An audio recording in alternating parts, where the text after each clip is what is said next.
Halo, selamat datang di channel Ruang Taktik. Di video kali ini kita akan analisis pertandingan antara Atleti versus Chelsea. Karena peraturan dari otoritas negara Spanyol, terutama soal pelarangan kunjungan dari negara tertentu, dalam hal ini Inggris, pertandingan ini digelar di Bukares, Romania. Namun meski digelar di tempat netral, nyatanya peraturan home away tetap berjalan. Cukup membingungkan ya. Never mind. Balik ke laga ini, secara umum Atleti di musim ini ada perubahan yang menarik, terutama soal formasi. Sebelumnya Atleti terkenal dengan 4-4-2 yang solid dan cukup direct, mengandalkan umpan-umpan cepat ke depan. Di musim ini Simeone menggunakan sistem baru berbasis 3 back.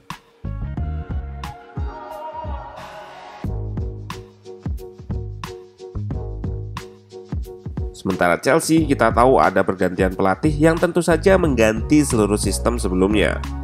Thomas Tuchel yang menggantikan Lampard juga sama, menggunakan 3 back. Kombinasinya 3-4-2-1 atau 3-4-1-2. Dan perbedaannya jelas, dalam waktu singkat, Tuchel bisa bikin Chelsea bermain lebih terstruktur. Yang paling terlihat, Chelsea jadi sulit kebobolan dan cepat sekali merebut bola kembali jika lepas penguasaan atau bahasa taktikalnya counter press. Kita akan bahas lebih detail jalannya pertandingan ini dari sisi taktikal. Let's go, kita bahas sama-sama.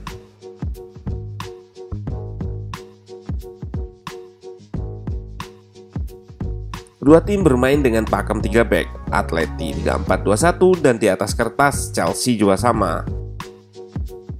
Namun Chelsea lebih terlihat bermain dengan 3-4-1-2 dengan Mount sebagai nomor 10 dan Werner sebagai striker yang diberi lisensi untuk bergerak bebas. Sedangkan Giroud sebagai nomor 9 murni.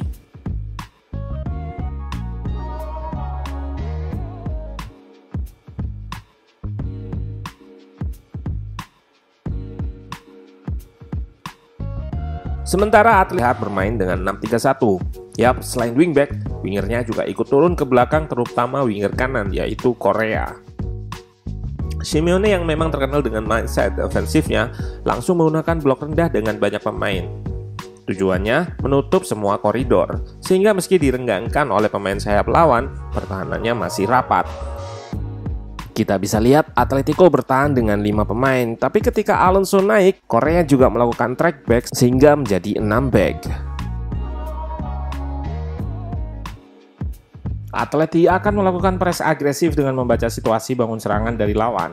Seperti yang terjadi di menit awal ketika Chelsea nampak tertekan, pemain Atleti akan melakukan press agresif ke depan. Namun peluang ini berhasil digagalkan Alonso. Nah, selanjutnya kita akan simak bagaimana Tuchel membongkar pertahanan Atleti. Karena back menumpuk di tengah, Atleti akan membiarkan ruang antar lini kosong. Namun ketika ada bola atau pemain di area ini, satu pemain akan agresif ke depan. Ide taktiknya, meski ada satu pemain yang agresif press ke depan, pemain lainnya akan masih cover karena banyaknya pemain di belakang. Ini yang bikin Chelsea kesulitan penetrasi lewat tengah.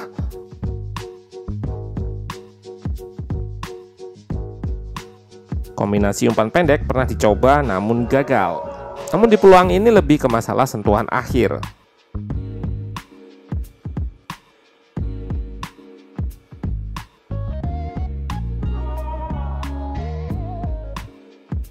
Outlet lainnya adalah lewat area di samping midfielder. Mount akan drop namun lebih ke koridor sayap atau ruang apit. Hal yang sama juga dilakukan Kovacic. Kemudian Chelsea akan progresi di area sayap ini. Sebelumnya, Giroud akan ikat 1 back dan Hudson-Odoi juga ikat 1 back.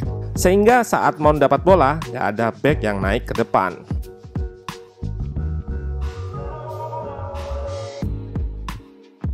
Well, meski berhasil menembus, nyatanya Chelsea kesulitan mencetakkan sentuhan akhir dari sebuah peluang.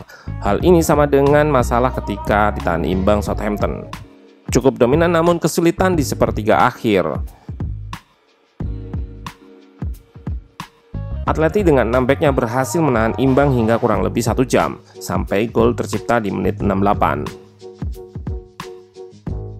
Diawali rebuild up Chelsea ke belakang, mancing pemain Atleti untuk melakukan press agresif.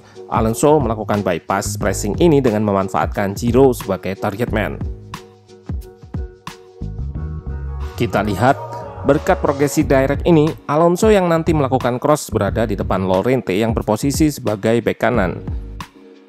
Shape 3 back Atleti juga nampak nggak berstruktur, karena mencoba menggagalkan umpan lambung tadi.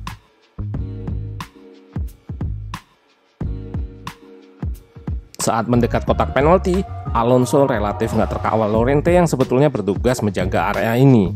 Lalu 3 back masih melakukan reshape atau kembali menyusun bentuk pertahanan. Ada gap antara Savic dan Hermoso yang nanti akan dieksploitasi oleh Giroud. Sementara Felipe fokus terhadap Mount. Lalu gol tercipta karena 3 back ini salah antisipasi. Savic dan Felipe salah antisipasi cross, sedangkan Hermoso malah memberi tanda kutip assist ke Giroud.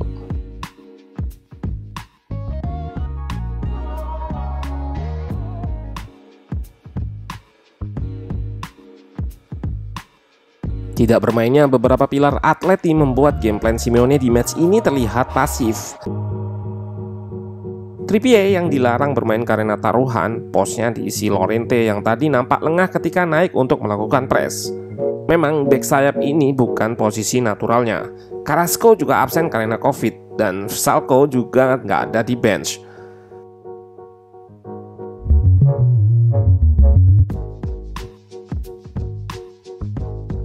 Simeone nampak ingin hasil 0-0 di laga ini. Namun, kredit untuk Tuchel yang mampu melihat celah sedikit untuk mencetak gol. Seperti disebut di awal, counter pressing atau rebut bola kembali dari Chelsea sangat baik di laga ini.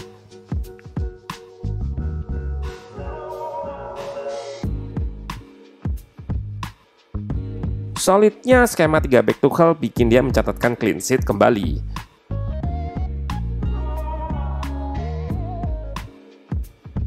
PR-nya ada di beberapa klip awal tadi, chance creation dan sentuhan akhir untuk menyelesaikan peluang karena secara taktik sebetulnya sudah baik, tinggal eksekusi dari pemainnya. Bermain jelek? Enggak, namun eksekusi bisa lebih baik lagi. So, sekali lagi, dari beberapa pertandingan nggak ada masalah dengan taktik Tuchel. Untuk terus perform, pemain-pemain mesti bisa eksekusi dengan lebih baik lagi.